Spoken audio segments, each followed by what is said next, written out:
Então, pessoal, muito boa tarde a todos. Obrigado pela presença nesse encontro aqui, realizado em parceria pelo Departamento de Informática da PUC-Rio, o DI PUC-Rio, e pelo Instituto de Computação da Unicamp, aqui em Campinas, o nosso programa Conexão Rio-Campinas. Hoje, nós contamos com a ilustre presença do nosso colega Antônio Loureiro, professor do DCC da UFMG, e nós vamos ter uma apresentação do professor Loureiro daqui a pouco pelo Leandro, que é professor aqui do Instituto, nosso colega. Temos também a presença na palestra de hoje, na discussão de hoje, que é mais do que uma palestra, o professor Marcos Endler, que é diretor do DI da PUC-Rio, e do Dr. Luiz Gomes, também, que carinhosamente aceitou o nosso convite para fazer essa discussão aqui hoje sobre as perspectivas tecnológicas da internet das coisas, quais são os impactos nas nossas vidas, né? Nós vamos ter hoje no nosso formato uma apresentação inicial pelo professor Loureiro de mais ou menos 35, 40 minutos, e depois nós vamos ter aí mais ou menos 30 minutos para perguntas de vocês, para a gente fazer um debate aqui entre os participantes. Eu hoje estou aqui apenas como ouvinte, mas gostaria de dar as boas-vindas a todos em nome do Conexão Rio-Campinas. Gostaria de dizer que a gravação dessa discussão excelente aqui hoje vai estar disponível tanto no canal do Instituto de Computação quanto no canal YouTube do Departamento de Informática da PUC-Rio. Tá? Provavelmente, no início da semana que vem, já vai estar disponível para todos aí. Passo, então, a palavra para o meu colega do Instituto de Computação, o professor Leandro Vilas, que também é um pesquisador na área de internet das coisas, entende muito mais dessa área do que eu, então, para ele fazer a apresentação apropriada aí dos nossos três convidados de hoje. Muito obrigado a todos, boa reunião. Obrigado, Anderson. Bom, primeiramente, agradecer ao professor Antônio Alfredo Loureiro e o Marcos Endler e o Luiz Gonzalez por terem aceito o convite para esse evento. Então, como o Anderson disse, o evento vai começar com uma palestra do professor Antônio Alfredo Ferreira Loureiro. O professor Loureiro, ele é bem conhecido nessa área, destaque nacional e internacional. Ele é professor titular do Departamento de Ciência da Computação da UFMG.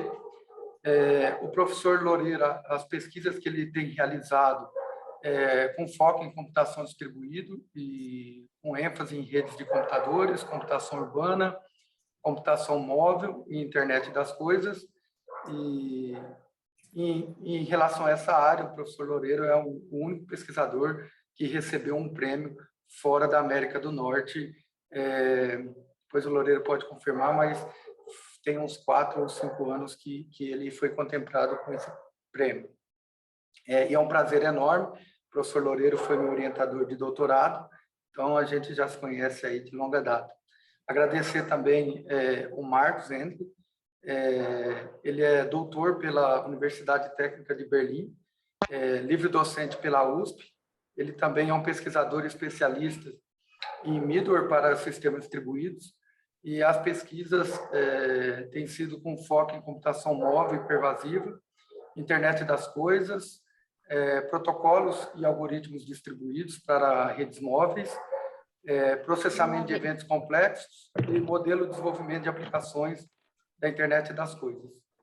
E o Luiz Fernando Gonzalez, ele é mestre e doutor em física pela Universidade Estadual de Campinas. Ele também vem atuando nessa área há vários anos. Então, ele atua tanto na área de pesquisa na universidade, inclusive ele participa de vários projetos no contexto de IoT na Unicamp, e ele também atua na iniciativa privada, desenvolvendo projetos para grandes empresas nacionais e internacionais, com foco de desenvolvimento de soluções de IoT. Então, extremamente interessante essa participação dele nesse evento, para a gente ter uma discussão aí com a visão da academia e um pouco da visão da indústria também. Obrigado. Obrigado, Leandro, pela apresentação dos nossos convidados. Como a gente sempre tem que estar em conexão com aquilo que está acontecendo no Brasil e no mundo, né? Não há como a gente iniciar o evento de hoje sem a gente dar uma palavra sobre o que está acontecendo no Brasil nesse momento. Então, eu passo a palavra para o colega Marcos, que vai fazer uma homenagem aí em relação ao que nós temos em acontecimentos recentes, infelizmente, de perdas que nós tivemos aí de várias pessoas diante das tragédias aí recentes. Boa noite.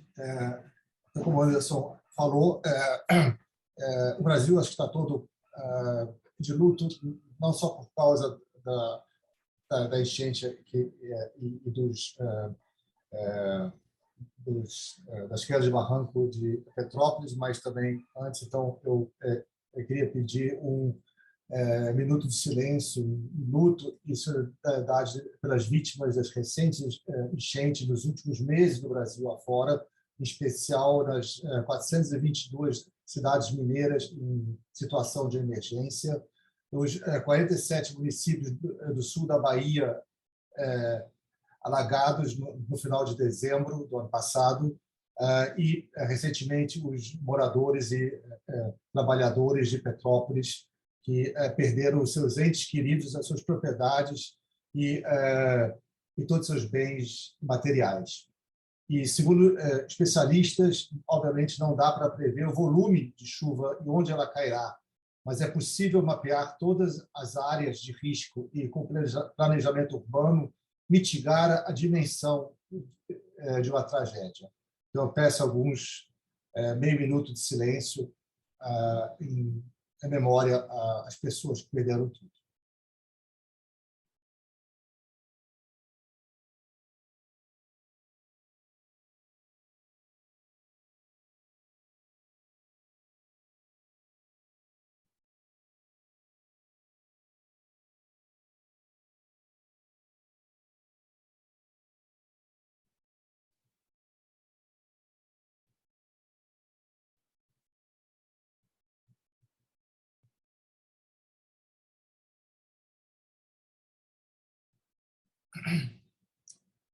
Muito obrigado, gente.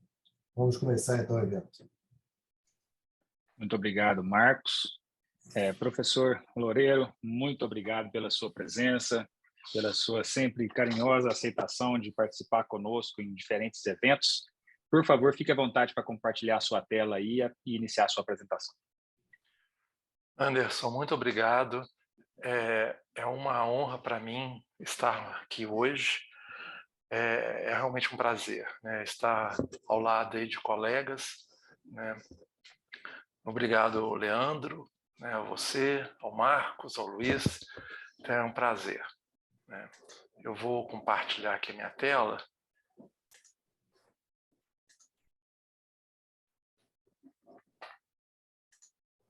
Imagino que vocês estejam vendo minha tela aqui agora. Sim. Perfeito. Muito bem. Bom, a área de internet das coisas, né, é uma área que ela tem uma origem, né, há mais de 20 anos atrás, quando começaram a surgir mais intensamente redes de sensores. E nesses últimos 10 anos, né, com a evolução tecnológica que a gente tem experimentado, essa área ela se tornou bastante pervasiva, né? Ou seja, ela é uma área que ela está presente em todos os segmentos da vida humana. Então, essa palestra ela trata um pouco dessas questões, né? E desses impactos que a gente deve ter, né, do uso dessas tecnologias aí no nosso futuro.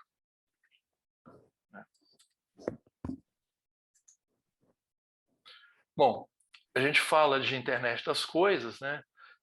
Em português é internet das coisas, né? Como em inglês é IoT, né? E aqui em Minas é a internet dos trens, tá ok? Então, né, é onde que a gente vive. Bom, a internet das coisas, né, nada mais é do que objetos que são capazes de sensoriar, processar, armazenar e comunicar dados que estão conectados à internet. Então, é muito simples, né? Essa é uma área que está presente, como eu disse, literalmente em tudo que a gente faz nas nossas vidas atualmente, e isso tende a se tornar mais ubíquo, né? Mais forte, né? Mais amplo no futuro.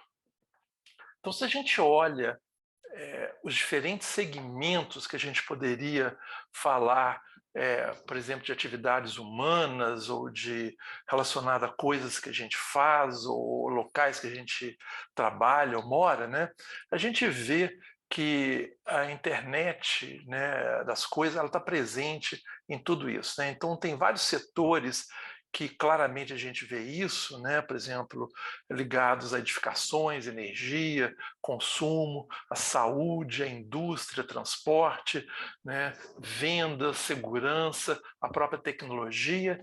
E aí, quando a gente olha esses diferentes setores, a gente pode olhar, né, então, vários segmentos que estão presentes aqui dentro de cada setor, né? Dentro desses segmentos a gente vê vários locais onde isso ocorre, e aí a gente tem vários tipos de dispositivos que podem ser usados para, de alguma forma, então, coletar esses dados, processar e enviar para alguma outra entidade computacional. Tá? Então, ela está presente aí, como eu disse, né? E quando a gente fala, então, de internet das coisas, a matéria-prima que a gente trata é o dado, ou seja, esse é o elemento que, a partir dele, nós somos capazes de processar e até, eventualmente, como eu vou falar mais à frente, obter o que a gente chama do valor que vai ser associado àquele né, aquela atividade, aquele serviço, aquela aplicação. Tá? Então, a internet das coisas está ligada às pessoas, né, está ligada à infraestrutura, está ligada ao ambiente, né, e é muito interessante que esses diferentes segmentos eles não precisam e não são tratados separadamente. Em geral, nós tratamos, né, à medida que nós pensamos e projetamos aplicações mais sofisticadas, a internet das coisas, na verdade, trata de dados provenientes desses diferentes segmentos. Tá? Então, isso é importante a gente lembrar. Né? Então, a gente tem esses diferentes segmentos aí, e uma primeira observação que ela é extremamente importante é o seguinte: quando a gente fala de um dado isolado por si só, em geral, esse dado terá pouco valor, ou seja, será um dado que a gente poderá fazer pouca coisa com ele. E é como eu disse, a partir do momento que a gente começa a integrar esses dados aí, tratá-los conjuntamente, é que a gente começa a ter mais valor. Então, uma primeira pergunta que a gente poderia fazer é o seguinte: essa tecnologia de hardware, porque é através desse hardware que nós somos capazes de coletar esses dados. Então, essa tecnologia de hardware que está associada à internet das coisas é ou será um diferencial? Né? Bom, a resposta é sim e não. Né?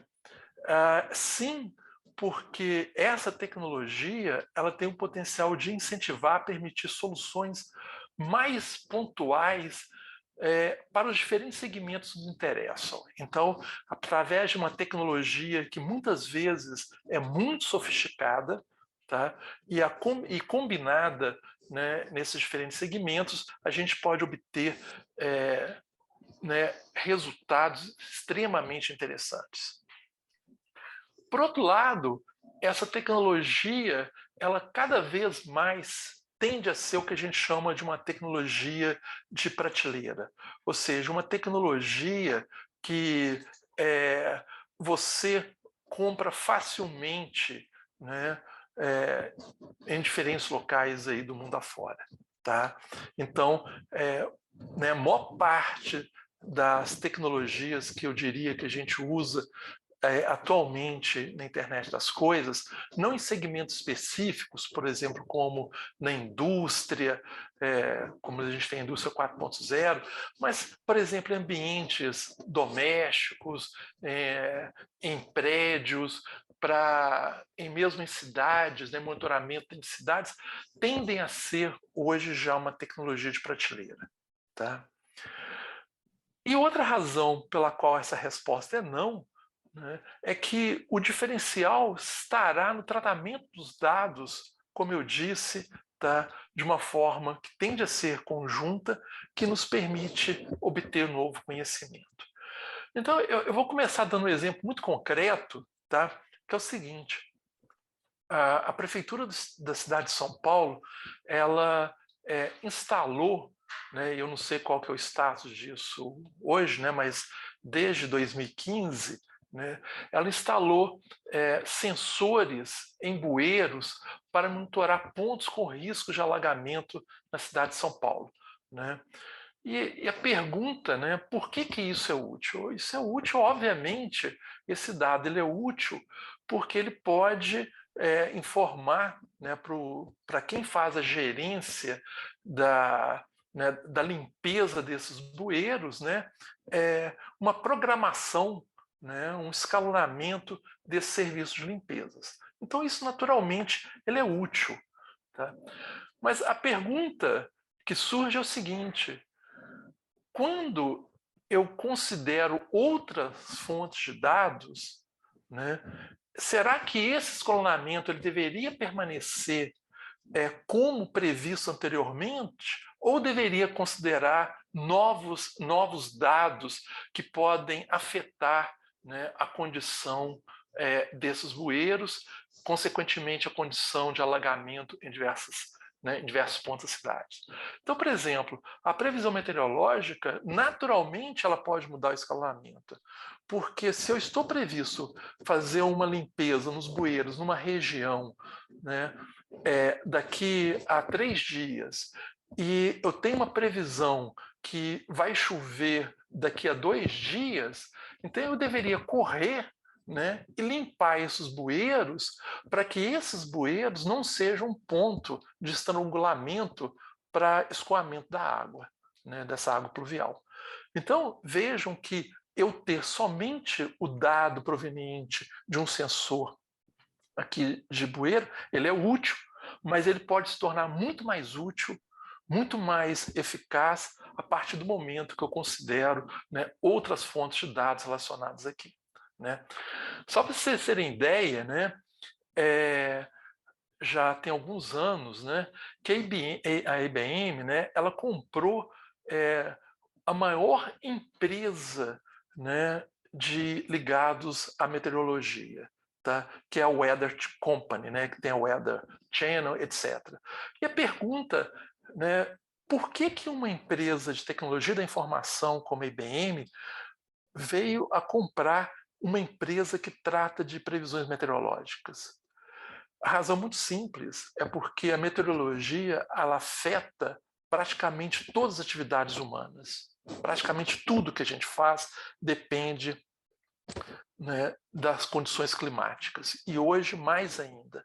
Né? E essa empresa, The Weather Company, né, eles têm, né, literalmente milhões de sensores espalhados pelo mundo afora que coletam dados referentes a condições climáticas.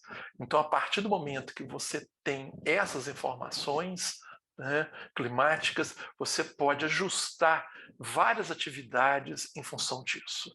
Então vejam vocês que é um outro exemplo de como que você combinar dados dessas fontes diferentes, no final você pode ter um dado que ele é muito mais útil.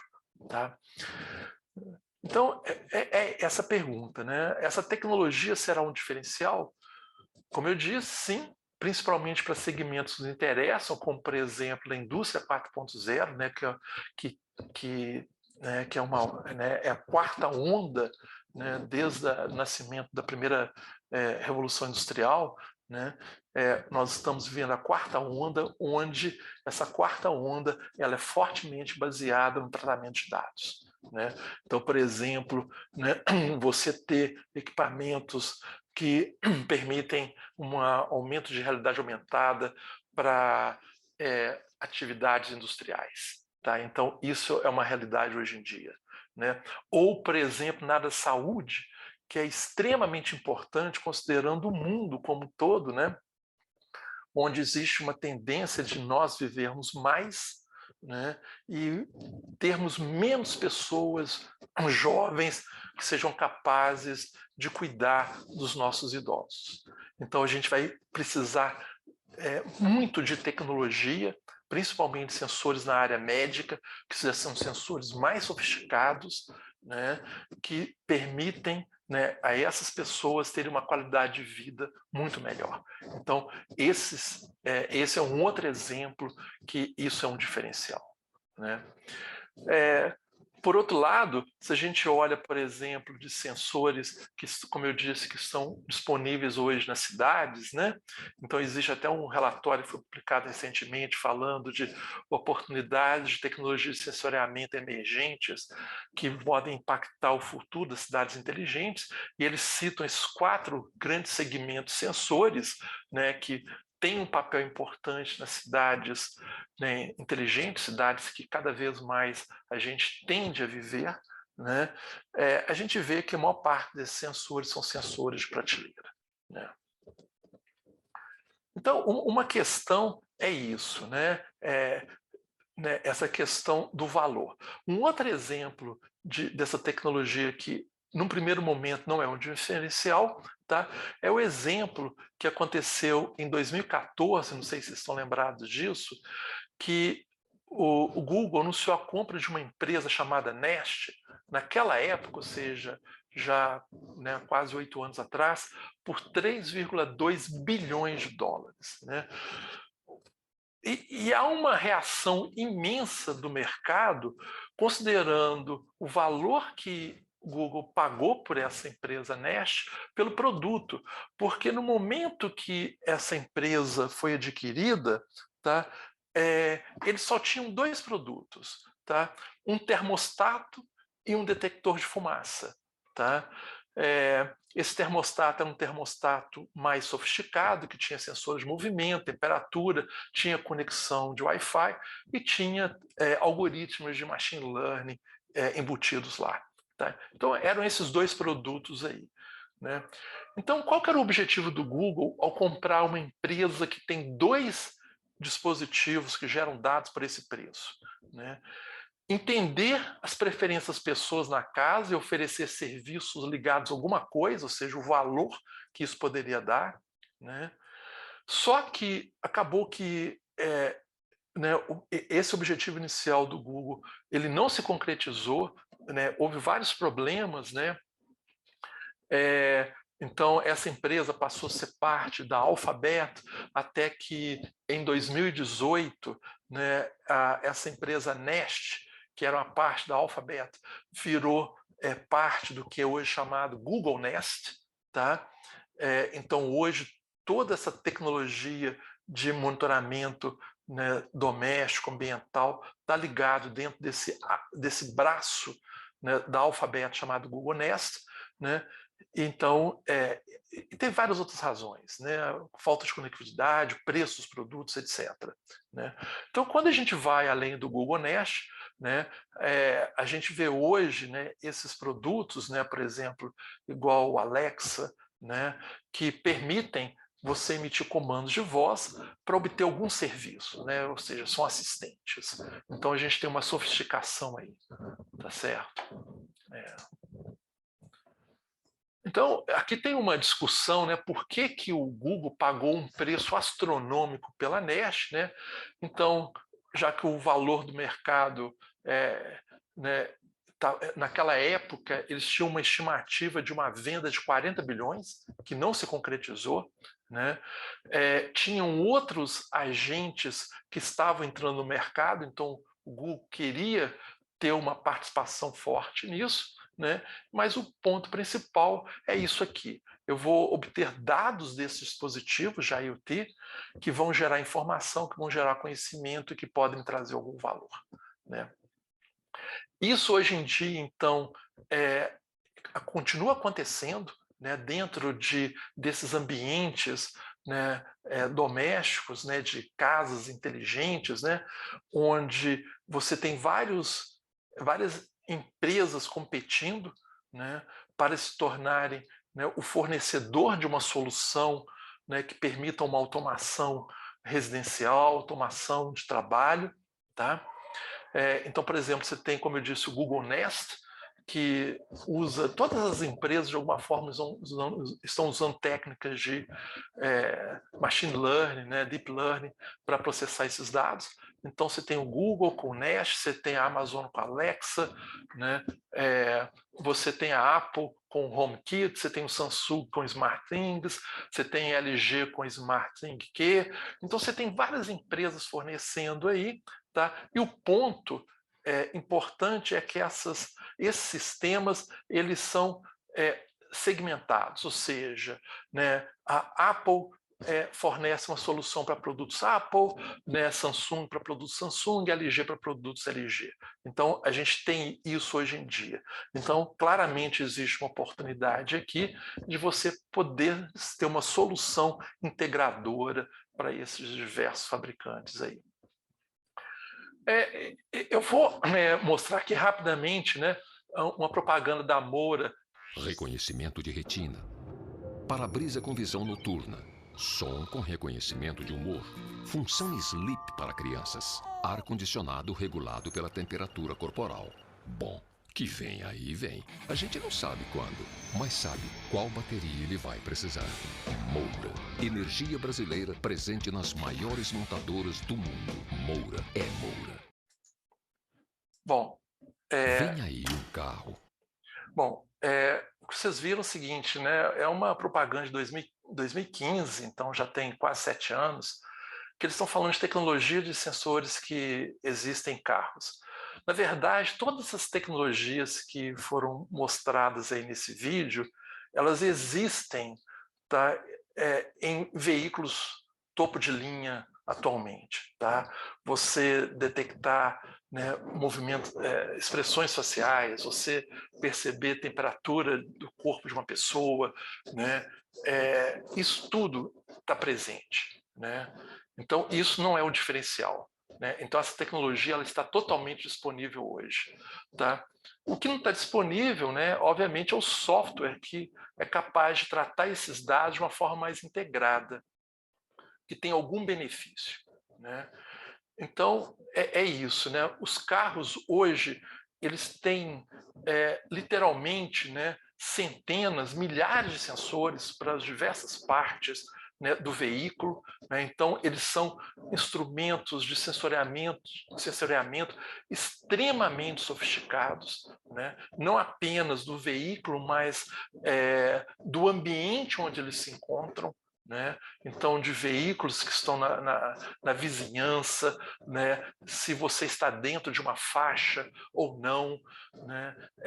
Que tipo de estrada vocês têm na sua frente, pelo tipo de movimento que o veículo à sua frente está exibindo. Então, né, esse sensoriamento hoje, como eu disse, é totalmente possível e bastante sofisticado.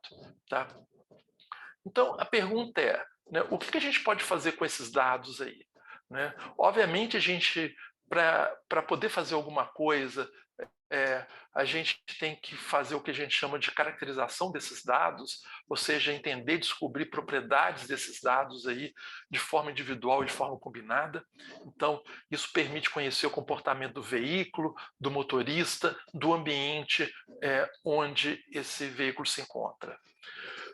A partir daí, você aplica esse conhecimento, né, que podem ajudar, então, engenheiros, projetistas, no projeto de novas versões dos veículos, no projeto de aplicações e serviços, aí, tanto para os motoristas quanto passageiros aqui dentro. Né? E uma coisa interessante é que caracterizar esses dados eles podem se tornar uma fonte extremamente valiosa de monetização. Né? Então, quando a gente olha isso, né, a tendência é essa tecnologia de sensoriamento, né, de IoT, estar presente na infraestrutura, né, isso já é a realidade em várias cidades do mundo afora, né? Então, a gente tem diversos tipos de tecnologias para conhecer, né, dados sobre os veículos que aparecem ali dentro, né, usando, né, tecnologias de comunicação, né, que existe, telefonia celular, agora com telefonia 5G isso vai ser mais forte ainda, né? Então, uma segunda pergunta é: o que a gente pode fazer com esses dados que a gente vai coletar dessas infraestruturas? Então, no caso de veículos, projetar soluções, né, que tratem né, que minimizam, né, acidentes ou que podem colocar em risco a integridade física do veículo de passageiro. Então, isso tudo é possível, né? Projetar soluções que dizem respeito às pessoas que estão nesses veículos, então fornecer serviços baseados na localização, né, LBS, tanto em relação ao veículo como às pessoas, projetar soluções, né, do que a gente chama hoje em dia de smart mobility, né? Então existem várias oportunidades com o amplo uso dessa tecnologia que a gente terá, né, no futuro, né? Então, várias possibilidades aí, né?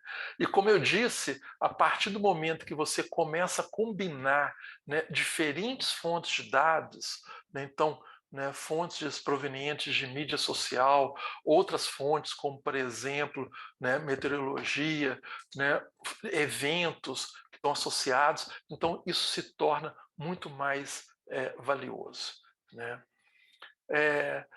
Então, quando você considera outras fontes, então você ainda tem serviços mais sofisticados, e aí você cai num caso que é extremamente importante, que é essa personalização.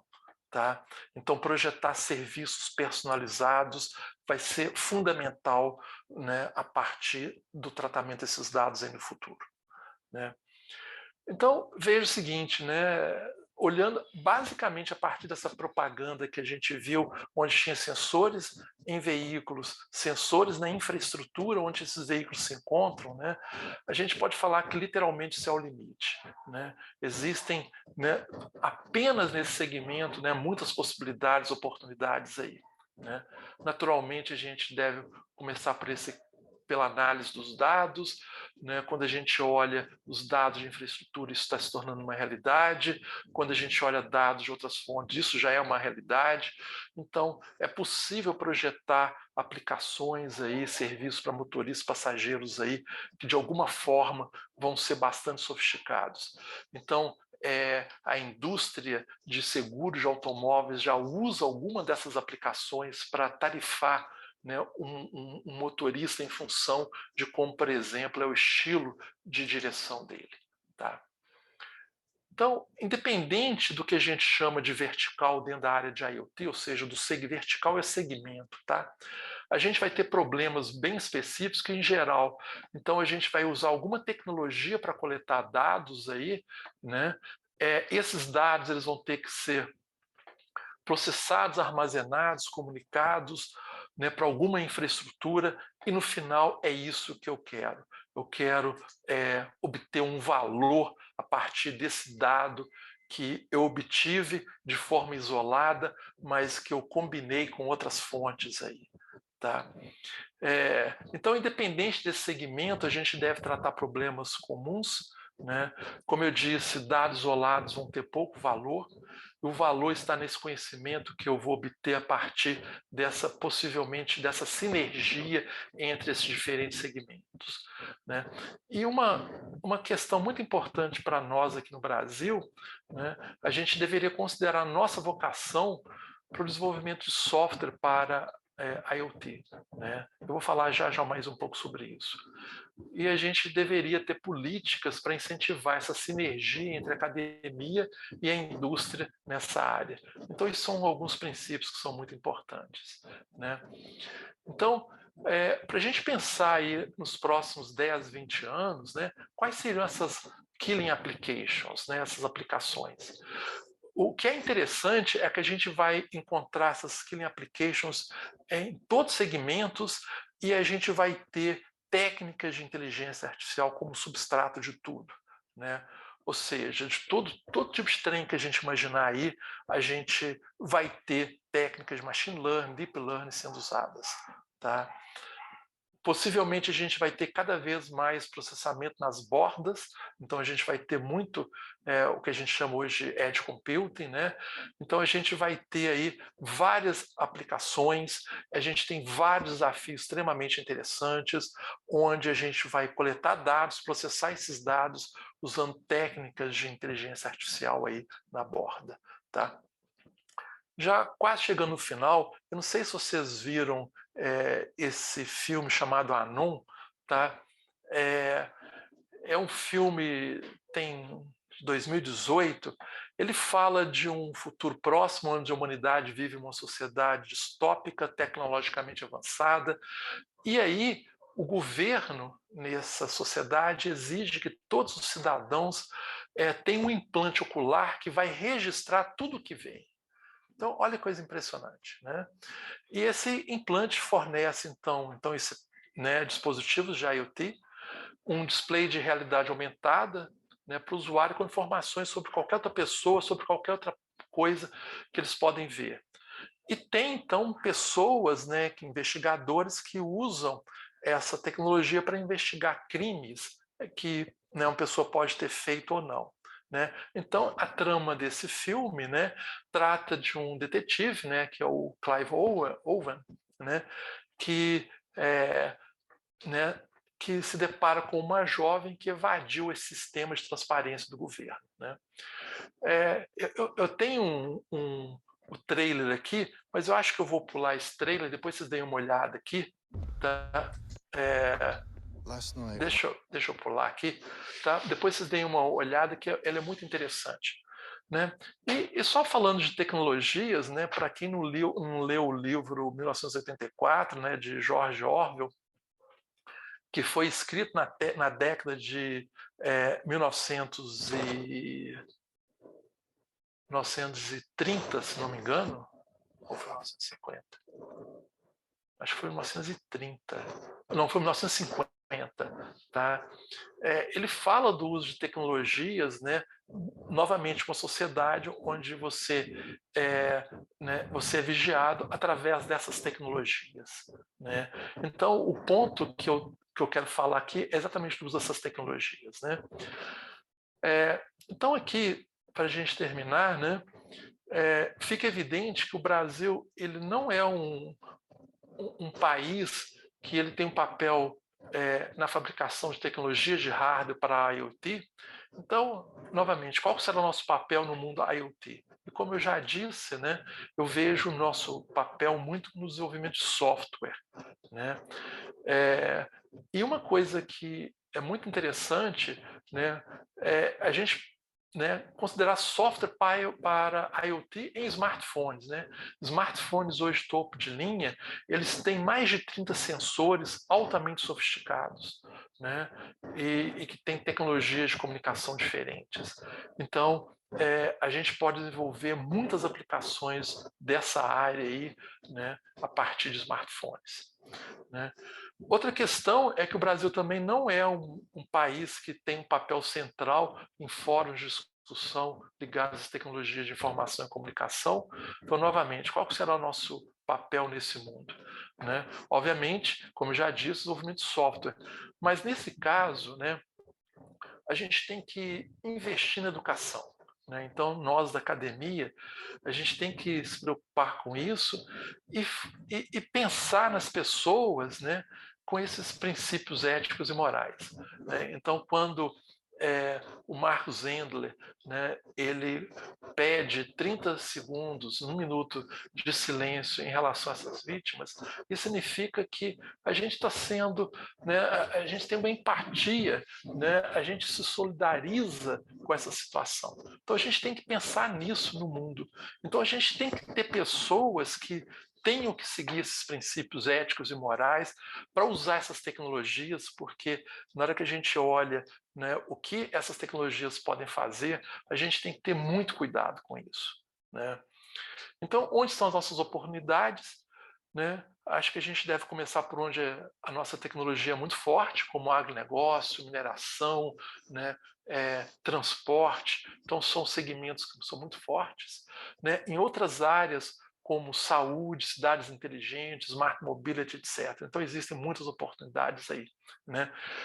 Eu não sei se vocês viram que, né, dia 13 saiu essa notícia aqui no UOL, né? A Embraer, ela tem uma empresa, fabricação de veículos aéreos, né? Outras empresas em outros locais do mundo já têm isso, né? Que são outras tecnologias onde a IoT estará fortemente presente.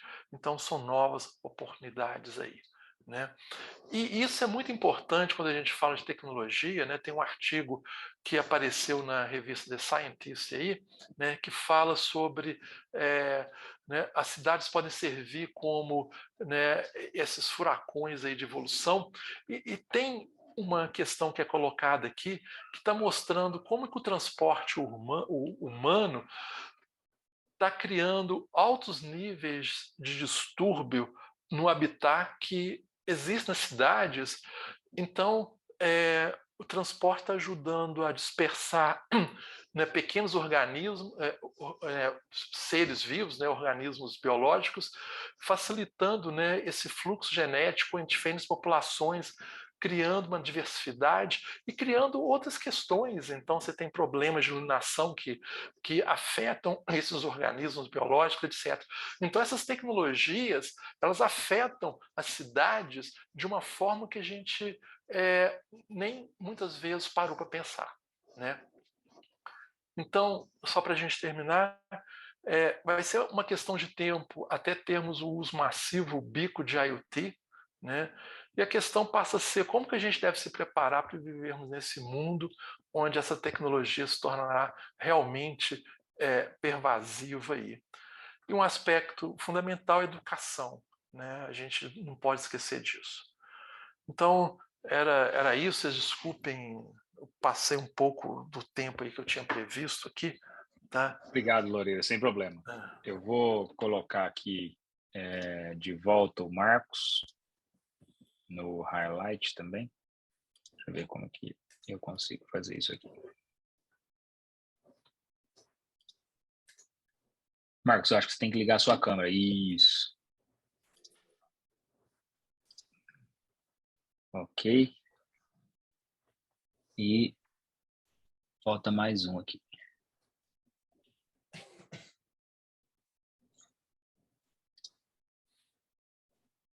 Agora consigo. Com a câmera ligada dá. Gente, obrigado aí mais uma vez a presença de vocês. Eu vou me colocar no highlight também para o pessoal não pensar que é uma voz fantasma falando aqui de fora. Eu vou começar com uma pergunta, Loureiro, para você, que é a própria pergunta que você colocou no final, porque a pergunta é muito boa. Como que, na sua visão, a gente deve se preparar, em termos de Brasil, para esse novo cenário? Você já tocou aqui a questão da educação, mas esse é um aspecto que, basicamente, quase que tudo no Brasil hoje a gente tem que colocar educação, né? Porque, infelizmente, esse é um problema de raiz em várias áreas. Mas, além disso, o que você enxerga? Olha, quer dizer, tem essa questão da educação que eu já falei, né? Que você tem essa parte de formação de pessoas, né? Que isso é essencial. Então, eu acho que, né, instituições como vocês na Unicamp e vocês aí no Rio, como a PUC-Rio, são instituições de referência na formação de pessoas que estão totalmente preparadas para enfrentar essa situação. Eu acho que isso ainda não é a regra que a gente tem hoje no Brasil. Então, em termos de educação, a gente precisa ter pessoas muito mais bem formadas, né, para poder trabalhar nessa área, né? Então, eu dei um exemplo muito simples, né, uma pessoa que tem um smartphone, né? Hoje todo mundo tem um smartphone, né? Será que uma pessoa que tem um smartphone, uma pessoa que trabalha na área de engenharia da computação, ciência da computação, né, áreas correlatas aí, será que ela consegue programar um smartphone, né? Começar a coletar dados e fazer, né, coisas realmente simples? Porque veja que eu posso coletar dados de smartphones, mas eu tenho acesso a outras fontes de dados, né? Os dados meteorológicos, eu tenho acesso a esses dados. Dados de redes sociais, eu tenho acesso a esses outros dados. Então, só de pensar que eu posso coletar esses dados, processar, né, tratar esses dados conjuntamente, né, e oferecer algo muito mais valioso, isso são oportunidades fantásticas, né? Então, eu acho que, do ponto de vista de educação, é isso, né? Que eu acho que a gente tem que ter pessoas mais bem formadas, né? Obrigado, Loureiro. Eu também concordo, ipsis literis. Luiz, e como é que você tem visto, você que está na indústria, como é que você tem visto o Brasil no desenvolvimento de IoT, principalmente? E o que você, estando na indústria, enxerga aí como principais desafios e oportunidades para os próximos 5 anos? Deixa eu colocar aqui. Isso, pode clicar aí agora. Pronto. Olha. Eu não tinha permissão para me desmutar. Tá bom. Desculpa. Então, o Brasil tem um panorama bastante peculiar, né? Como vocês estavam discutindo, eu acho que a educação aqui vai ser primordial. É o primeiro passo, realmente é necessário, e a gente tem o Brasil é muito heterogêneo, né? Então tem esse problema. E do ponto de vista aqui de indústria, o que eu vejo é que a gente tem um segundo problema, né? O problema econômico. Então, não é nem falta de dinheiro, é medo do futuro, tá? É uma coisa que eu vejo bastante aqui no Brasil. Ninguém sabe o que vai acontecer no próximo ano, ninguém sabe o que vai acontecer daqui a 2 anos. Então, tipicamente aqui os projetos, eles precisam ter um ROI muito curto.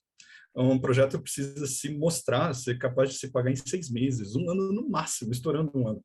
Então, é bastante diferente do que a gente vê na indústria fora do Brasil, tá? E eu acho que o que a gente tem aqui como principal arma, digamos assim, principal vantagem que a gente tem no mundo é a criatividade, sem brincadeira. Eu acredito que como o Brasil sempre sofreu desse tipo de problema econômico desde sempre, as pessoas que são muito criativas em usar a tecnologia de um jeito que ela se pague de verdade em pouco tempo. Muitas vezes os projetos não saem do melhor jeito possível, muitas vezes eles poderiam ser muito melhores, poderiam ter dados mais heterogêneos, poderiam dar muito mais valor, mas aos poucos as coisas aqui acabam caminhando desse jeito. Então, que nem o Loureiro sugeriu, e eu vejo isso acontecendo hoje na indústria, o uso do smartphone está ficando cada vez mais comum mesmo. Porque essa é uma situação meio diferente, né, do resto do mundo. No resto do mundo, você colocar uma máquina de $100, $200 para pegar dados, muitas vezes se paga sem muito problema em 2, 3 anos. Aqui não. Então, o smartphone está começando a aparecer muito em edge computing também, para ele ler todos os sensores locais e coisas assim, é bem interessante. Então, eu acho que a vantagem que a gente tem, assim, que foi construída ao longo de muito tempo, essa é a criatividade de conseguir fazer coisas com menos recursos, tá? E, assim, mas sem nenhuma dúvida, para o futuro, a gente precisa realmente investir em educação. E eu acho que a academia com a indústria é primordial para isso, nessa caminhada. Legal, eu concordo plenamente. Eu vou repetir aqui uma frase do ex-ministro da Fazenda, né?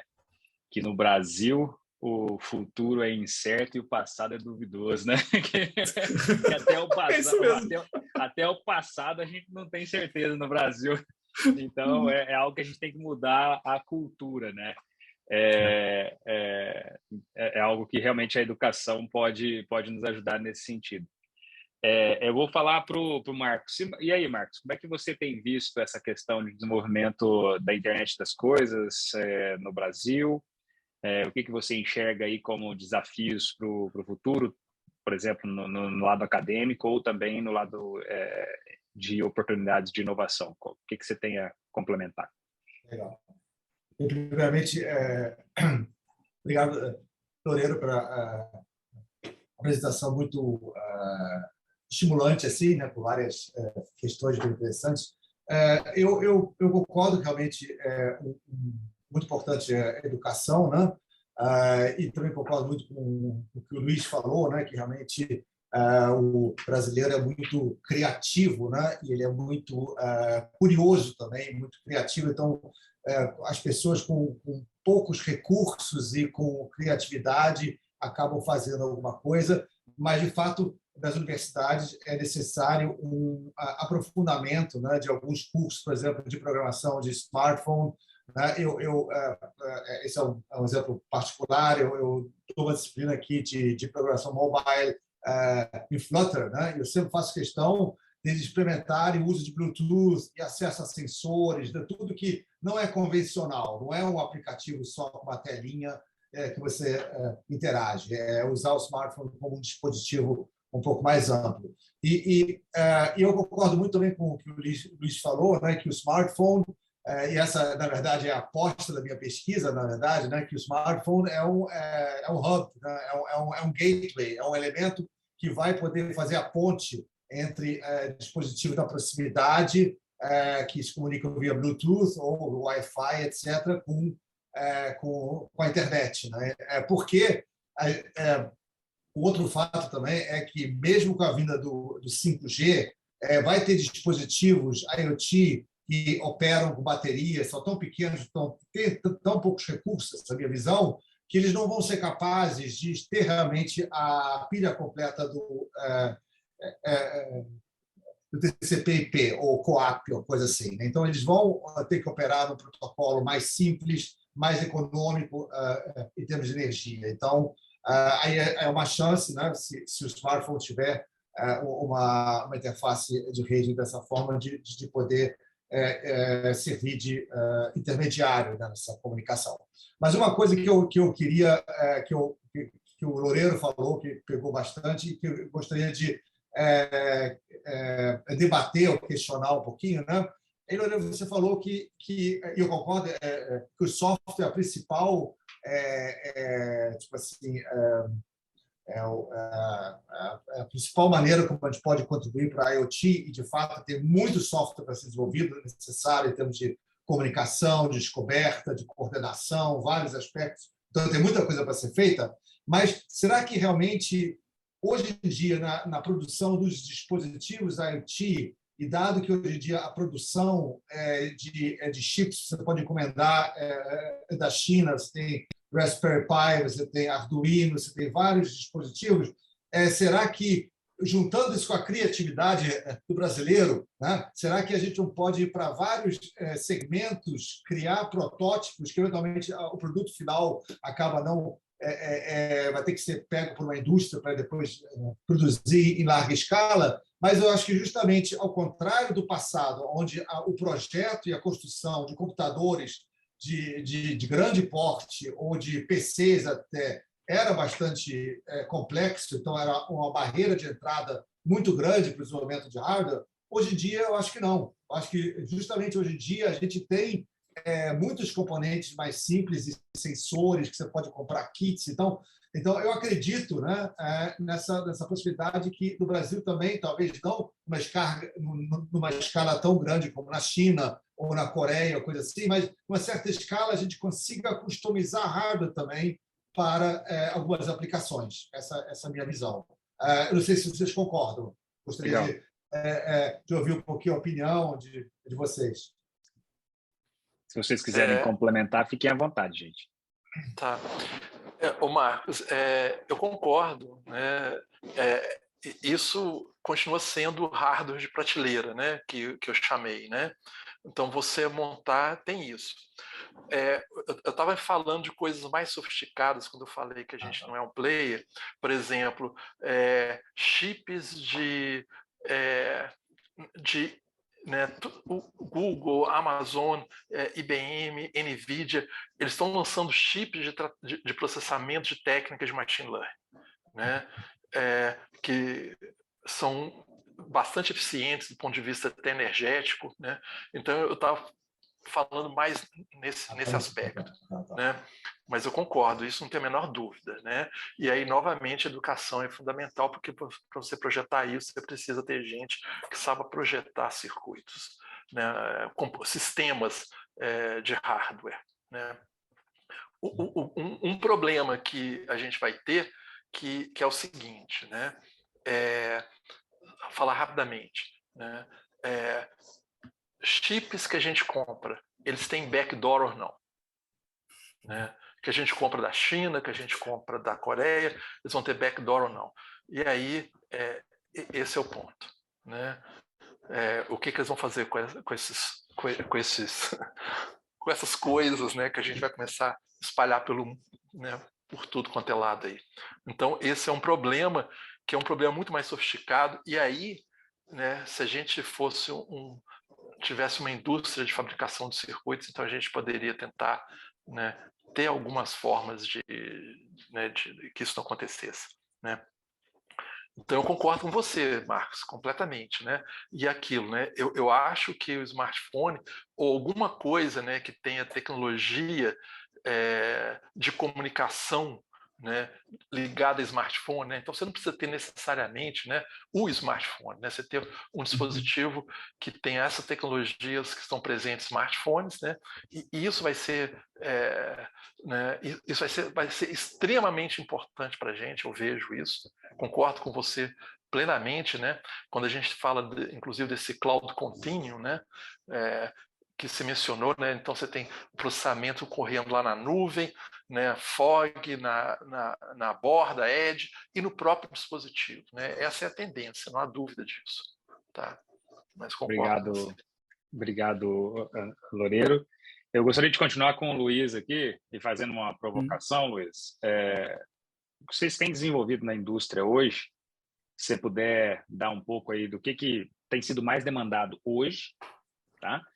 E você comentou muito essa questão do smartphone e, assim, basicamente é uma adaptação nossa brasileira, né? Bom, a gente precisa fazer alguma coisa em IoT, então vamos aproveitar aqueles sensores que as pessoas têm. Ótimo. Mas você tem todo um mundo de coisas que nós poderíamos fazer e deveríamos estar fazendo que não estamos fazendo. Por exemplo, a China já está em internet 5.0, com tudo conectado, smart cities, você tem os caras andando de motocicleta, se passou num buraco, aquilo já é mapeado. Então, a provocação que eu quero fazer aqui é trazida pelo Adriano Branco. Ele entende que a IoT tem muito para enriquecer a forma como a gente lida com problemas, e ele concorda integralmente com isso. Mas a provocação que ele faz é: para o IoT dar esse salto de utilidade de forma geral, será que a gente não precisaria estar discutindo as suas aplicações com equipes de design, arquitetura e urbanismo para realmente deslanchar? Porque uma coisa é você estar trabalhando com celulares, e é muito importante, mas se a gente quer fazer a Smart City mesmo, a gente vai ter que sair dos celulares, vai ter que trabalhar com sensores, trazer os sensores para o dia a dia. Eu queria que você comentasse um pouco sobre isso aí. Então, tá bom. Pergunta bastante grande essa. Bastante extensa. Então, só para começar, então, do princípio, eu só queria fazer um último comentário do anterior. O Brasil fabrica sensores, por exemplo, está meio de lado aqui, mas é exatamente na linha que vocês falaram, né? A gente traz peças da China e faz coisas aqui. Isso aqui é de uma empresa brasileira que faz monitoramento de sistemas elétricos. Em Campinas tem várias, essa aqui é do sul do Brasil, tem um monte dessas aí. Então, assim, a gente fabrica hardware, mas com peças de prateleira. É muito raro e eu não espero que o Brasil desenvolva um processadorzinho ARM. Não faria muito sentido um socketzinho ARM. Tá? E aí, respondendo agora mais perto da outra pergunta, eu acho que, assim, a gente tem que sempre no Brasil dar passos que se paguem, tá? Então, falta muito para a gente chegar no nível de conectividade, por exemplo, da China. Isso vai demorar muito para acontecer. A gente está, nesse momento, no Brasil, em retrofit, tá? Simplesmente porque a nossa cultura mesmo que as pessoas tivessem um poder aquisitivo maior aqui, a cultura nacional não é de sair trocando coisas simplesmente porque elas precisam de conectividade. Eu nunca vi uma pessoa trocar uma geladeira porque ela quer uma tela de LCD na geladeira. Isso não acontece. No geral, ela vai trocar de geladeira quando para de funcionar a geladeira. Então, a gente faz muito retrofit. É por isso que eu acho que... E aí, se por um acaso precisar trocar a geladeira, tem uma opção boa aqui que tem tela. Exatamente. Você vai trocar isso quando precisar, e não porque ela é melhor em termos de conectividade, alguma coisa. Então, assim, a gente vive no retrofit aqui no Brasil ainda. Ainda vai levar muito tempo para a gente ter uma base de coisas conectadas grandes aqui, simplesmente por causa disso, você vai conectando elas aos poucos. Acho que ele caiu.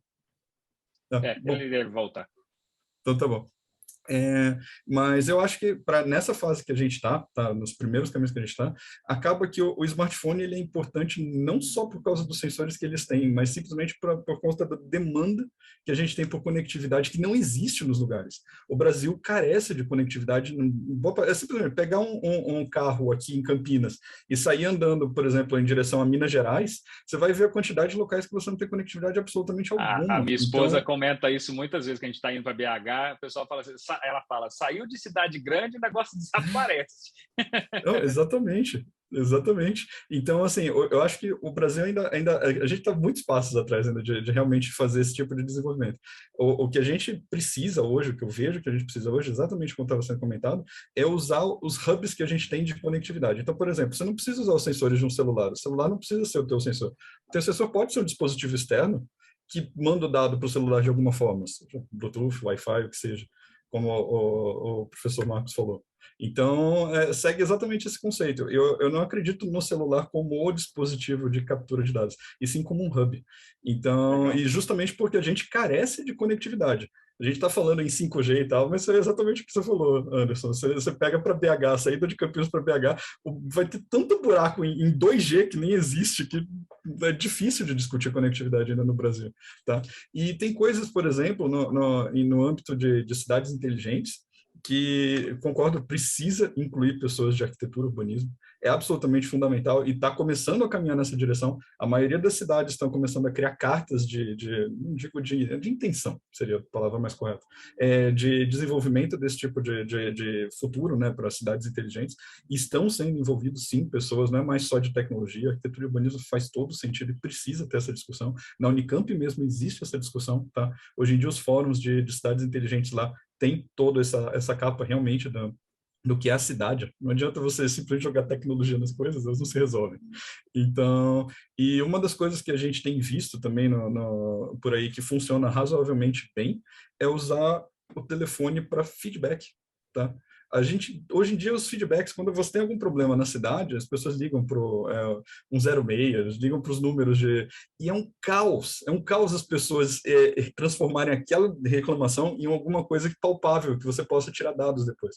É muito heterogêneo os dados vindos de texto humano, da pessoa falando. É muito difícil você extrair estatística a partir disso. Então, o fato das pessoas poderem reclamar usando o smartphone, que o dado já vem bonitinho, vem da forma correta para análise, para você poder tomar ação, é muito melhor. Então, um teste que foi feito, por exemplo, na Unicamp, que eu espero que se expanda eventualmente nas cidades, é colocar QR Codes para as pessoas escanearem quando elas têm algum problema numa dada região. Por exemplo, um buraco na rua. Em vez de você sensoriar os carros, você coloca, olha, caso essa rua tenha um buraco, você escaneia o QR Code. Esse QR Code bate num serviço REST, isso daí joga na nuvem um dado. E aí você tem o telefone como um dado indireto, como uma captura de dado indireta a respeito de alguma coisa que seria muito difícil você ter outro tipo de feedback sem usar sensores, por exemplo, em todos os veículos. Então, eu acho que é nessa direção que a gente está seguindo no Brasil, e eu acho que essa é a melhor direção nesse aspecto. Porque mesmo cidades que têm dinheiro, tipo Barcelona, que está bastante avançado nisso, você olha as POCs que eles estão fazendo de sensores dentro da cidade, elas são pequenas perante o tamanho da cidade. É muito caro você realmente sensoriar uma cidade toda, mesmo para locais que nem Barcelona, que nem mesmo a China, mesmo Hong Kong, lugares assim. Então, mesmo nesses lugares, são apenas regiões que estão sendo sensoriadas. Eu acho que o Brasil tem uma grande chance aí da gente partir na frente usando o que a gente tem à mão e tirar dados a partir disso. Desse jeito você tem, dado. Por construção, desse jeito você tem 210 milhões de sensores, né? É pelo menos um celular por cada pessoa da população. Exatamente. Muito bom. Eu volto para o Loureiro. Uma pergunta aqui, Loureiro, mais na linha acadêmica. Quando se utiliza, feita pela Ana Carolina Miglioni, quando se utiliza os dados em IoT para a elaboração de profiling, ocorre a especificação de grupos, o que descaracteriza o individual. Como que a IoT pode ser eficiente para cada indivíduo sem perder o seu valor? Só completar rapidamente a resposta do Luiz, é o seguinte, né? Se pensar essa diferença tecnológica que a gente está vivendo no Brasil e nos países ditos primeiro mundo, você vê o seguinte, né? Por exemplo, nos Estados Unidos, você já tem caminhões autônomos viajando nas estradas, andando nas estradas. Tá? Você imagina daqui a 10 anos essas tecnologias presentes lá, e aí você pensa assim, como que os brasileiros daqui a 10 anos, né? Eu não estou falando de nós, não, tá? Porque a gente acaba sendo um grupo privilegiado, né? Dentro da academia, dentro da indústria, que conhece essas tecnologias. Eu estou falando das pessoas comuns, tá? Que não têm acesso tipicamente às tecnologias, né? Você vê assim, como que elas vão enfrentar esse mundo daqui a 10 anos, quando essas tecnologias estão presentes lá e não estão presentes aqui. Então, isso que o Luiz falou, né, que está acontecendo aqui, são iniciativas extremamente importantes para a gente tentar diminuir um pouco nisso, né, que é essa consciência de você pegar esse dado, de você trabalhar com ele, né, porque a partir do momento que esse dado traz uma consciência, isso pode mudar, né, você fala assim, olha, minha rua está com buraco, tá? Eu mandei um dado falando que estava com buraco, um ano depois continua com buraco, né? Então, esse é um aspecto, né? Essa questão da pergunta, né, que, né, como que né, como que dados de IoT podem, né, podem ser utilizados para elaboração de profiling, né? Você tem características, sim, né? Onde você essa é uma questão que ela é bem interessante, Ana Carolina, pelo seguinte, né? Você tem que tomar um certo cuidado, porque aí você tem que entrar com técnicas da estatística para falar assim, olha, realmente eu estou, por exemplo, anonimizando as pessoas, tá? Ou seja, eu estou descaracterizando o indivíduo, tá? Eu vou te dar um exemplo muito concreto. Há 2 anos atrás, 3 anos atrás, o New York Times ele fez uma reportagem, tá, mostrando a economia clandestina que havia por trás de dados coletados por smartphones sem as pessoas darem autorização. Tá?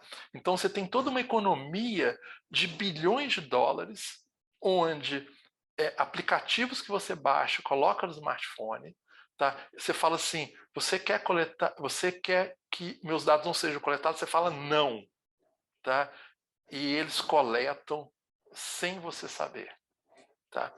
Então, eu tenho até um vídeo que mostra aqui onde eles pegaram, o repórter do New York Times, ele pegou um dado de trajetória de pessoas, tá? Aí chegou na casa de uma senhora, tá? E falou assim, a senhora é a fulana de tal, tá? Que trabalha na escola, que vai ao médico, que faz isso, que faz aquilo. Ela falou assim, como que você sabe disso? Tá? Simplesmente coletando esses dados de milhões de pessoas. Então, que teoricamente estariam anonimizados, mas não estão.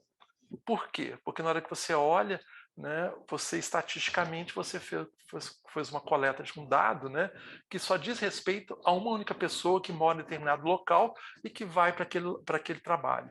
Então, aí não tem como sair fora. Então você tem todo um problema de como que você trata esses dados. Isso não é um problema simples. Isso é um problema de pesquisa muito interessante e aí você cai em alguma legislação. Tá? Lá nos Estados Unidos, apesar de ter uma lei de privacidade, os aplicativos estão nem aí. Vamos em frente e usar esse dado e azar das pessoas. Tá? Inclusive, o aplicativo da IBM, né, tem o The Weather Company, né, o The Weather Channel, que é um dos braços da Weather Company. Você fala que não quer coletar dados e na versão que eles examinaram, estava coletando dados das pessoas. Pra você ter uma ideia. Então, isso é um problema extremamente complicado. Obrigado, Loureiro. Eu volto agora para o Marcos. Marcos, tem uma pergunta interessante aqui do Eduardo Cerqueira, nosso colega Eduardo Cerqueira. Obrigado pela presença. Parabéns aí pela apresentação, Loureiro, e pela iniciativa Rio Campinas. Já estamos vendo a expansão de IoT e seus benefícios em diferentes áreas, por exemplo, veículos e água. Pergunta, o que precisamos para a popularização do IoT? Possivelmente baratear e escalar para beneficiar mais pessoas, empresas, governos, cidades, etc. O que mais? É só uma questão de baratear para popularizar o IoT? O Marcos, novamente, acho que deu, porque você caiu, você não consegue desmutar. Vê se consegue agora. Agora, oi? Epa, beleza. Então, é só uma questão de baratear os sensores da questão da educação ou você vê outras coisas? Então, eu acho que passa por uma educação, tanto do ponto de vista de usuários, né, que eles se sintam confortáveis, na verdade, né, e tenham uma plena consciência do que está sendo coletado e controlado, né, automaticamente. E, por outro lado, também criar uma escola, praticamente, de desenvolvimento de aplicações IoT, que isso é outro ponto que eu ia coletar. Eu acho que também nesse ponto nós estamos numa etapa muito inicial, porque já existem, obviamente, para cloud, né, várias plataformas para programação de IoT, mas isso seria mais, na verdade, já assumindo, né, que na borda, no edge, você não faz nada, na verdade.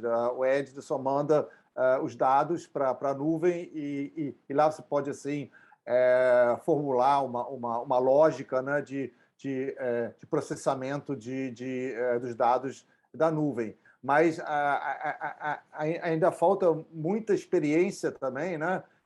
E nas universidades, eu acho que a gente tem um certo papel, né, de fomentar esse aprendizado de desenvolvimento de aplicações IoT que vão ter componentes que executam uma lógica que executa na nuvem, no fog também, mas também vai ter componentes no Edge, né, que precisam ser otimizados para você maximizar o uso do dispositivo e não ter perda de dados e tudo mais. Então, todo esse conhecimento, né, do desenvolvimento de aplicações IoT, né? Então, eu nem estou falando assim de hardware, nem de rede, nem de hardware. Está tudo já pronto, a gente comprou tudo da China e instalou, pronto. E aí, como que a gente vai fazer uma aplicação customizada, né? Então, isso não é trivial. A gente eu acho que está no começo do aprendizado, né? Aliás, no mundo todo, eu acho que ainda nós estamos começando, mas aqui no Brasil também é muito importante. Então, eu acho que só depois que a gente formar uma massa crítica de usuários, né, que estejam confortáveis com o uso e que como dizer assim, possam se consultar também com especialistas para entender exatamente como a aplicação funciona, quer dizer, por outro lado, ter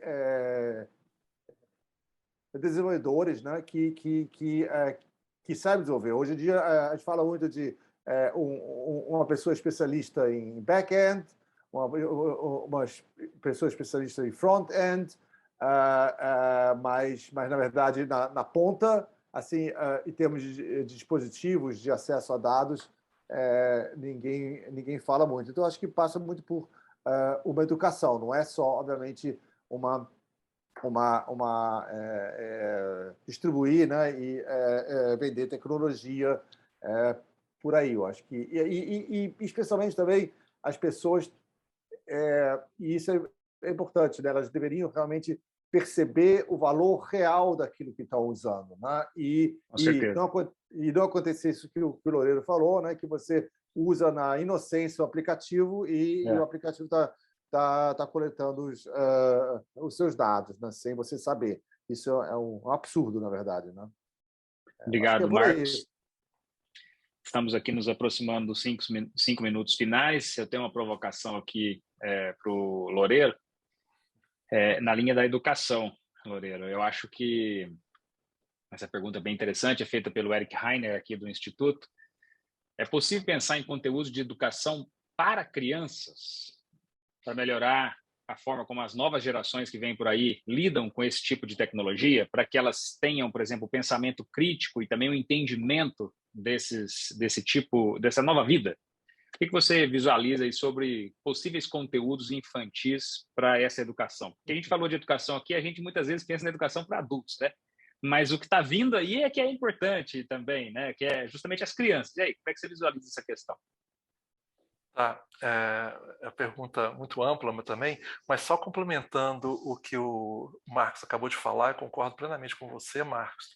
E tem, acho que, um outro fator que acho que o Cerqueira conhece bem também, né? Que é a questão seguinte, né? As coisas num país, elas dificilmente acontecem, assim, acontecem por acontecer, tá? É muito difícil a sociedade por si só se organizar em um determinado sentido, numa determinada direção. Isso é possível. Mas no caso das tecnologias, que é o nosso assunto aqui de hoje, isso depende de um fator indutor muito forte, que o governo tem um papel. Então, quando você tem políticas de Estado, não do governo que está lá naquele instante, no momento, né, naquele instante do tempo, mas se você tem políticas que induzem, né, as pessoas, as indústrias a usarem essa tecnologia, né, facilitam, né, dão incentivos, junto com a academia para fortalecer a formação das pessoas. Então, quando você cria um ambiente onde essas coisas se encaixam, então eu acho que é possível haver essa proliferação dessa tecnologia. Tá? Voltando à questão da educação, tá? Eu acho que eu não sei se todo mundo vai gostar da resposta que eu vou dar, tá? A primeira coisa é o seguinte, né? Eu vou contar um caso que aconteceu. Eu desci do avião uma vez, aí eu peguei um ônibus para sair do avião para ir para o terminal. Aí tinha um casal com 2 filhos de 5, 6 anos, tá? E a mãe falou assim com a criança. Eu ouvi isso, tá? Ninguém me contou, não. Eu ouvi, né? A mãe falou assim com esse filho dela. Falou assim, olha, se você não ficar quieto, eu vou te mandar para a escola.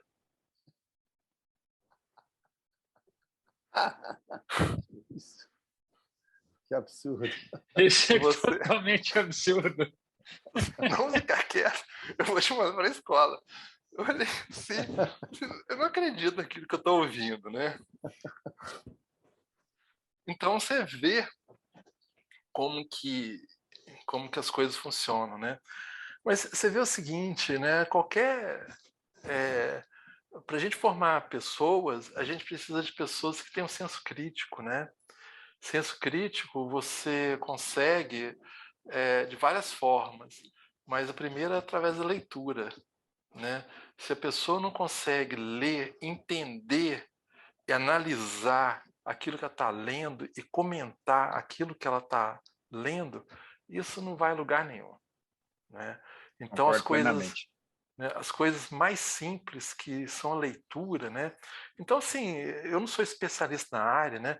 Mas, assim, o que eu já li fala assim, ó, você tem que ler para as crianças que não sabem ler, então seus filhos até, né, 3, 4, 5 anos, quando eles estão começando a ler, então você tem que ler bastante, né, para essas crianças, interagir com elas e depois ler, que elas sejam estimuladas a ler, né?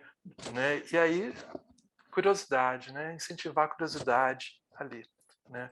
Perfeito. Então não tem outro caminho, eu vejo. Eu concordo plenamente. Eu sou um fanático por leitura, então é muito bom ouvir isso. Gostaria então de finalizar aqui com uma pergunta olhando para frente. Começo com o Luiz. Luiz, suponha que alguém esteja olhando para os potenciais da internet das coisas agora no Brasil e queira investir nessa carreira para ir para a indústria.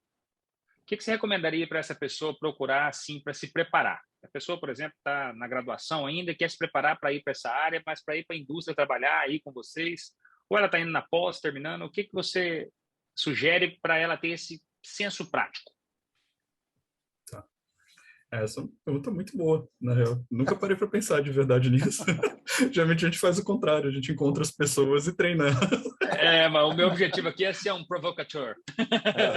Legal. Legal demais. Olha, eu acho assim, supondo que a pessoa tem uma formação, por exemplo, em ciência da computação, engenharia da computação, ou mesmo áreas correlatas, física não seria também muito longe. O que eu acho que a pessoa precisa ter hoje para isso daí é ter curiosidade. Por incrível que pareça. Ela tem que procurar problemas que estejam em volta dela e que ela consiga resolver. Ela tem que enxergar por exemplo, eu preciso saber sei lá, a temperatura da minha geladeira ao longo de um dia, quero saber o consumo elétrico de uma casa, quero correlacionar isso com o clima. Ela tem que ter curiosidade de tentar aprender como fazer isso, e hoje a internet é fantástica para você conseguir fazer circuitinhos simples, aprender, por exemplo, fontes de dados que já existem, de dados climáticos e coisas assim. Eu não acho nem que ela precise procurar um curso especificamente para isso, e ter essa curiosidade de tentar resolver esse problema. Ela vai esbarrar em alguns problemas, e aí sim eu acho que na hora que ela tentar resolver esses problemas, por exemplo, como analisar esses dados, como encontrar correlação entre eles, mas puxando sardinha mesmo para os dados, aí ela tem que procurar uma formação mais específica, seja em estatística, em aprendizado de máquina, e aí montar. Mas eu acho que o primeiro passo é ter curiosidade para tentar resolver problemas que estão à volta dela, seja da vida dela, da sociedade onde ela vive, do local. Eu acho que esse é o primeiro passo. Ela tem que ver o que ela quer resolver e como ela consegue resolver isso. Joia. Obrigado. Agora a pergunta vai para o outro lado.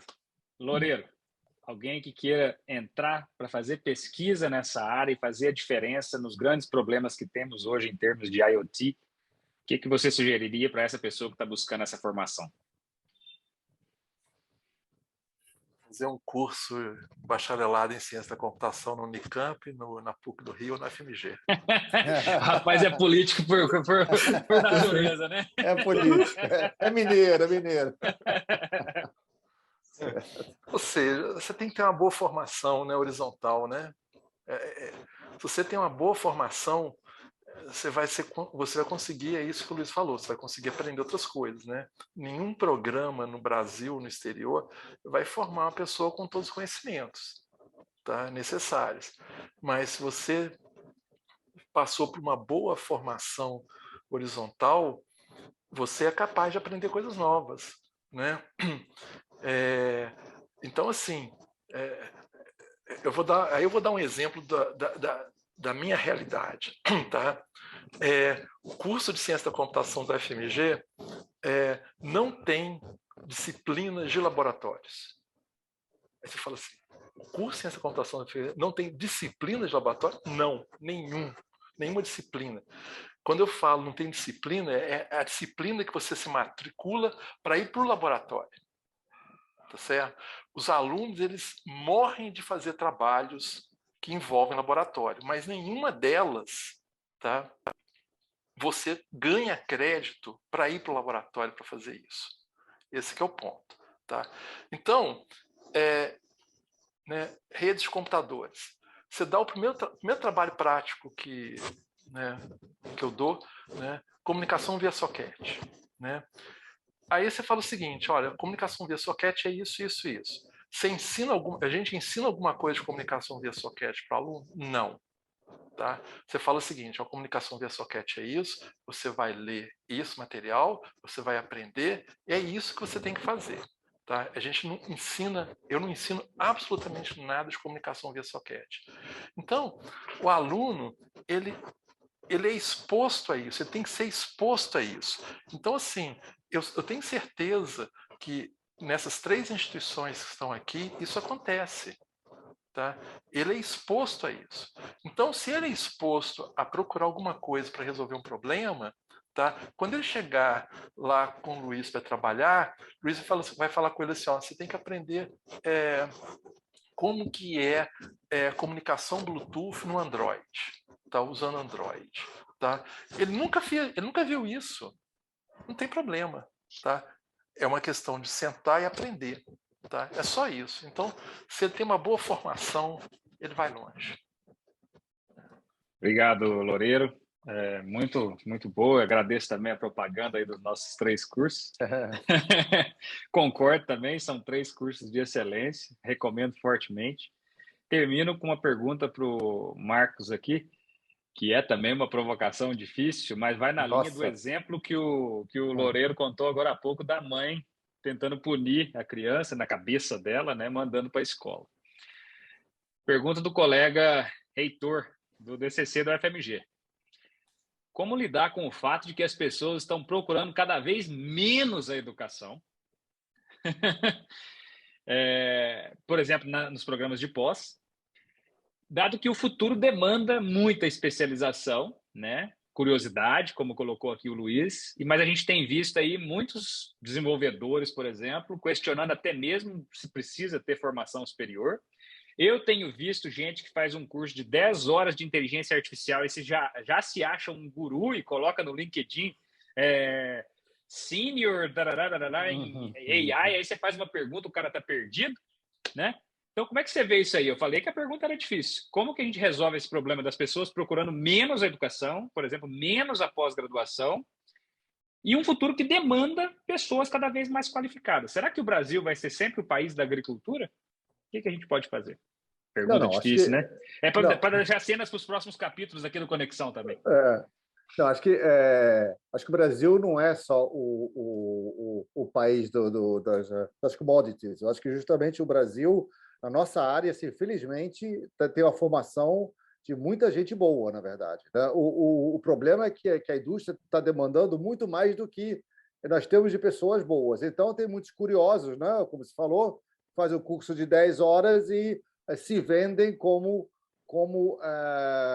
sendo especialistas nessa área. Só que, rapidamente, no emprego deles, eles vão ver que esse desenvolvedor vai esbarrar em limite, porque justamente ele não tem essa formação ampla, né?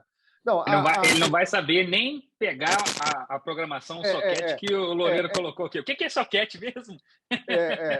Exatamente. Não, a resposta é difícil, especialmente dado o atual governo, né, na verdade, que nega completamente a importância da educação e da ciência. Então, tipo assim, é muito difícil de...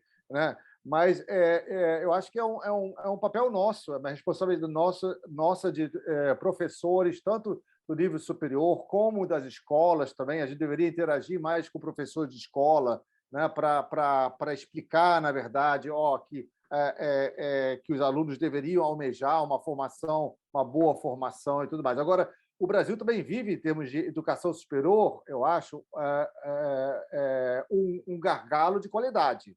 Tá? Nós temos muito poucas universidades no nível dessas aí que o Loureiro mencionou. Muito poucas, na verdade. Eu acho que o Brasil tem eu diria, uns 15 departamentos de computação que sejam razoáveis.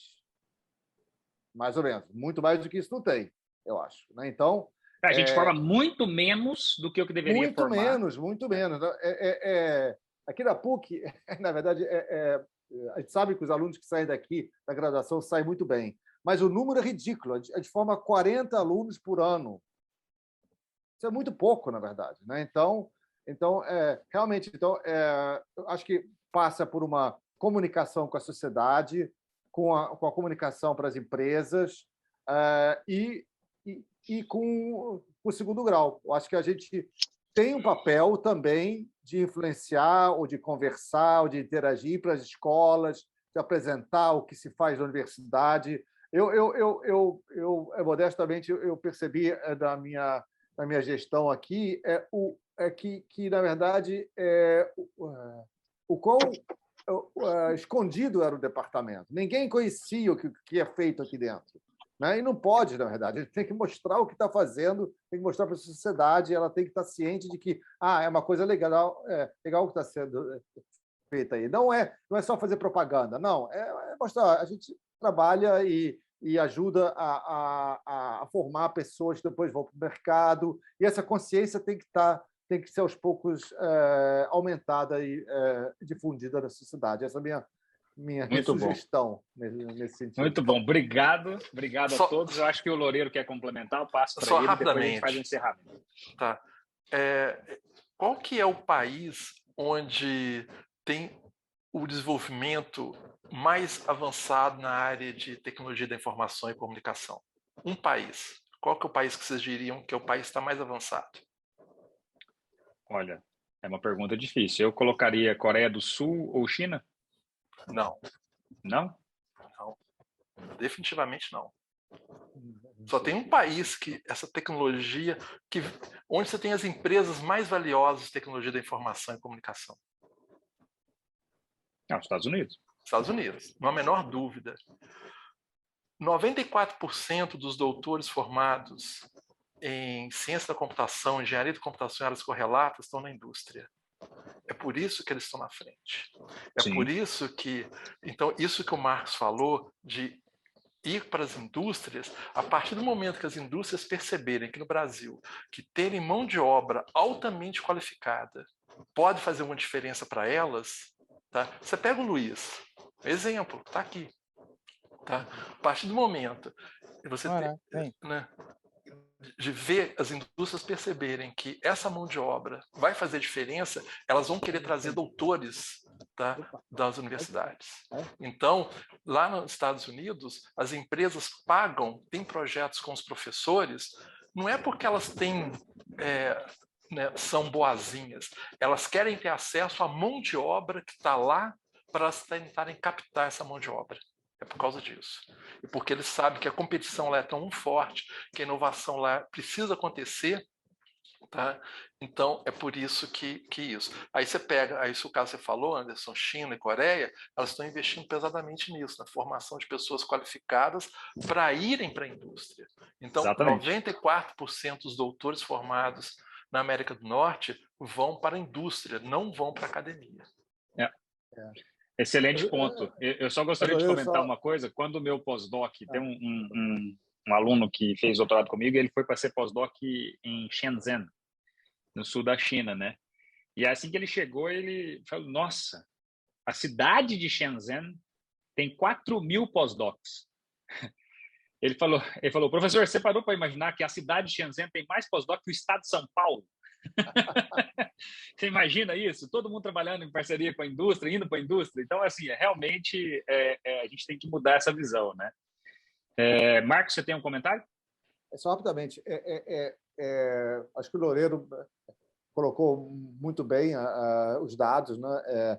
Que muita da pesquisa e do ensino superior e da pós-graduação está nas indústrias nos Estados Unidos, mas isso tem um histórico, na verdade. O Departamento de Defesa norte-americano, NSF, incentivou muito isso, na verdade. Então, eles estão colhendo agora esse fruto desse investimento. E aqui no Brasil não aconteceu nada, né? A gente fica tentando se virar, de certa forma, né? Sem apoio governamental. Se bem que CAPES do CNPq, com as bolsas, obviamente, ajudaram bastante, sim. Né? Com certeza. É aquilo que eu falei, política de Estado que induz isso. Né? Exatamente. Concordo plenamente. Gente, chegamos ao fim. Agradeço imensamente a presença de vocês, agradeço a presença de todos que assistiram. Relembro que a gravação dessa discussão aqui vai estar disponível tanto no nosso canal do YouTube do Instituto de Computação, quanto do Departamento de Informática da PUC-Rio. Essa discussão aqui foi organizada pelo Conexão Rio Campinas, uma parceria entre o IC Unicamp e o Departamento de Informática da PUC-Rio. Agradeço, Loureiro, mais uma vez, muito obrigado pela presença. Ao Luiz, trazendo aí para a gente uma visão da indústria. E ao Marcos, nosso colega aqui do Conexão Rio Campinas. Muito obrigado a vocês todos e à audiência. Muito obrigado pela presença e boa noite a todos. Um abraço. Muito obrigado a vocês, gente. Muito obrigado.